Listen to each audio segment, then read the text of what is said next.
생각해 볼게요 라는 얘기를 많이 들었어. 우리 장 팀장은 인생을 살면서 생각해 본 적 있나? 옷 매장을 갔어. 옷을 사러 매장에 간 거야. 생각해 볼게 하고 나와본 적 있어? 그럼 진짜 생각한 거야? 아니면은 어떤 의미로 그분한테 얘기한 거지? 거절이었어? 그럼 나 이거 별로 마음에 안 들어서 다른 데 갈게요 라고 하면 되잖아. 근데 왜 생각해 볼까라고 한 거지? 맞아. 나도 마찬가지고 다음에 또 올게요. 좀 잘 봤습니다. 생각해 볼게요. 이러지. 그거는 특히 우리나라 같은 경우는 예의가 있는 동방예의지국이잖아. 그러다 보니까 어때요? 상대방을 기분 나쁘게 하지 않고 상대방이 좀 미안한 감정이 안 들게끔 좋게 표현해주는 하나의 간접적 표현 같아. 근데 그거를 우리는 진짜 고객이 생각하는 것처럼 느끼지. 그러고 싶잖아. 진짜 좀 생각해서 다시 연락을 줄 것 같고. 근데 그러고 나서 다시 그 가게에 가본 적 있나? 없잖아. 그래서 생각해 볼게요 라는 단어는 거절의 의미야. 착한 거절을 해준 거지. 그래서 생각해 볼게요 라는 얘기가 어떻게 안 나와야 되잖아. 자, 예를 들어서 옷 매장에 들어갔는데 그냥 구경하러 들어간 거야. 근데 구매해 본 적 있어? 옷 살 생각이 없었단 말이지.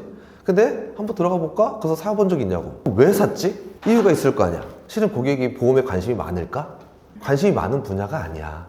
왜냐면 눈에 보이지 않고 실제적으로 많이 이용해 먹질 못했다는 거지. 그러니까 충동 구매가 일어날 수가 없어. 보험은 필요는 하는데 실제적으로 어렵고 누가 설명을 해줘도 이해하기 어렵고 관심 밖에 있는 분야다 보니까 그렇게 깊게 생각을 하질 않아.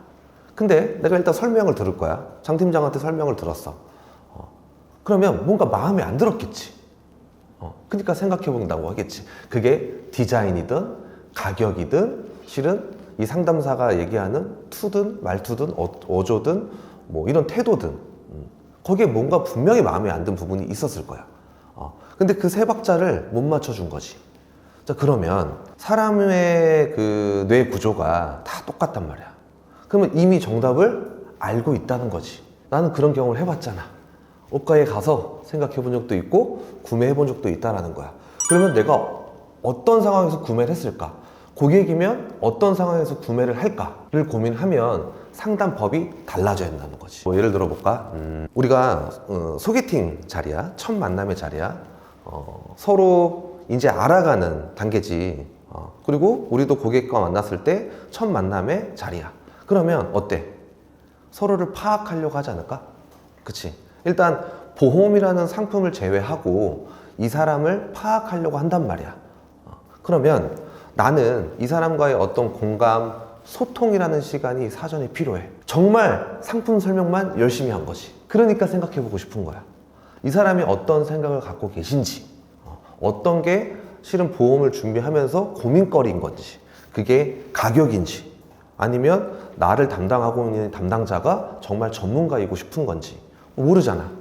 우리 장 팀장도 보험하기 전에는 고객이었을 거 아니야. 보험에 대해서 관심도가 1부터 100까지 있다면 몇 정도였어? 2, 30 정도는 있었어. 모든 사람들이 다 그런 느낌이야. 그러니까 제대로 된 담당자를 만나고 싶은 거지. 보험엔 관심은 없고 보험의 지식 수준은 낮고 보험은 필요로 하기 때문에 어차피 들어야 되는 거라 그럼 우린 누구 같은 설계사?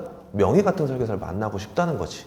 자, 그러면 생각해 볼게요 라는 얘기가 안 나오게끔 해줘야 돼. 고객을 딱 만났을 때 길면 15분, 짧으면 10분 안에 서로 판단이 돼. 그 10분이 실은 좌지우지한다. 그러면 처음부터 만나서 내가 보험 얘기를 정말 따다다다다다 어려운 얘기를 막 해.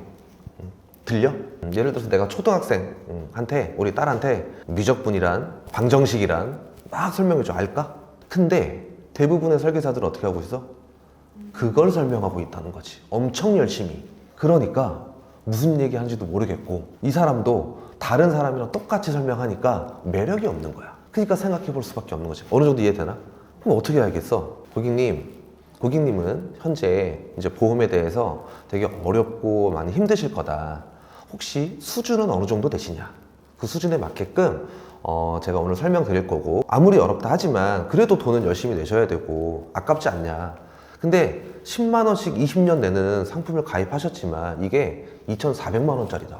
2,400만 원짜리를 20년 동안 10만 원으로 할부로 내고 있는 것이다. 이게 그냥 넘어갈 부분이 아니라서 그 전에 상담을 받아봤다 안 받아도 모르겠지만 오늘만큼은 제가 다른 설계사들처럼 똑같은 설명 드릴 게 아니라 정말 아마 달리 설명을 받으실 거다 라고 해서 집중하게 만들고 1 더하기 1은 입니다. 이제 아셨죠? 그러면 2 더하기 2는 뭘까요? 아셨네요. 오케이. 이 정도 되면 이제 수준은 3, 4점 정도 된 거다. 천천히 같이 성장하는 느낌으로 가야 돼. 그러려면 어떻게 해야 되겠어? 연습해야겠지. 왜? 우리는 자꾸 뭐 하려 그래? 팔라 그래. 아니야. 그 사람이 사고 싶게끔 만들어야 되지. 물건을 구매할 때, 나 이거 물건 되게 잘 산 거야. 이런 확신이 들 때. 언제야? 보험도 약간 그런 확신이 들어야 돼. 그러려면 보험 수준이 낮다 보니까 톡이나 주변 지인들을 통해서 가입은 했지만 이게 확신이 들지 않게끔 한 거야.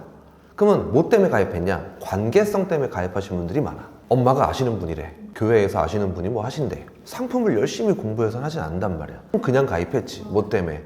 관계성 때문에 그냥 가입하고. 하지만 요즘은 비교가 습관화되어 있는 시절이 된 거지. 뭐 하나 구매하더라도 비교 안 한 적 있나? 보험도 이제는 고객들이 관계성에 가입하는 것 이외에 정확한 비교, 이거 좋은 보험 맞아 라는 확신이 들어야 가입을 하신단 말이야. 그러려면 가격적인 부분도 비교를 해줘야 되고, 보장에 대한 부분도 비교를 해줘야 되고, 그리고 상담사, 담당자에 대한 후관리, 이런 말 한마디가 확신을 들게 할 수 있는 멘트인 거야. 그리고 실제로 그렇게 해야겠지. 그러면 어때? 관리를 잘 받았어. 후기를 잘. 그러면 누가 보험 이야기 나오면 어떡할 것 같아? 확신이 가졌기 때문에 딴 데 가지 마. 이분한테 상담 받아야 돼. 이런 거. 그래서 좀 결론적으로 좀 얘기를 하자면, 우리가 고객님들하고 상담을 할 때 뭘 없애야 되냐? 일단 기본적으로 판다는 마음이 없어야 된다. 판매하려고 하는 마음이 없어야 된다. 그래야 그 톤이 나오고 그런 문장이 나오고 그런 단어들이 나올 거야. 자꾸 사라 그러면 사고 싶어? 아니지. 사지 말라 그러면 사고 싶지. 왠지 모르겠어. 그래서 나 오늘 보험 상품을 팔러 온 건 아니야. 자꾸 마인드 컨트롤을 해야 되고, 설명 열심히 하는 보험 상품의 설명을 30% 정도는 빼야 돼. 그 30%를 고객의 이야기를 듣는 질문으로 만들어 봐. 오케이.